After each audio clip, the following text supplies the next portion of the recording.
The modern workplace environment in most places around the world, certainly in Western countries, is different today than it was just a few years ago. Things have changed, I would argue, for the better, but it does mean what's acceptable and what isn't acceptable with respect to body language is completely changed. Now, this first tip, you're going to say, okay, obvious, TJ, why bother telling it? Well, some people still don't get it. In this day and age, touching someone to give them a neck massage or any kind of a massage is almost a guarantee of career disaster. If you've done it before, don't do it again. Any kind of touching can be misconstrued these days, and it can cause someone in the workplace to be very uncomfortable.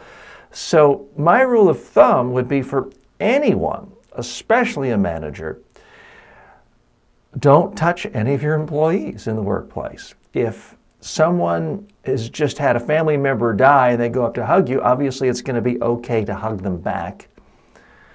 But in general, the rule of thumb would be wait for someone else to initiate, and even then, be careful. You can't go wrong giving people a little more formal distance when it comes to actual touching than before, because workplace environment rules have changed people's perception of what is threatening body language and what is not threatening language is different. Some people are just touchy-feely people, and you may have to really monitor yourself to make sure you're not doing anything to make someone uncomfortable. The problem is if these are employees who report to you and you put your arm around them a lot and you ask, am I making you uncomfortable? They may feel too uncomfortable to tell you you're making them feel uncomfortable.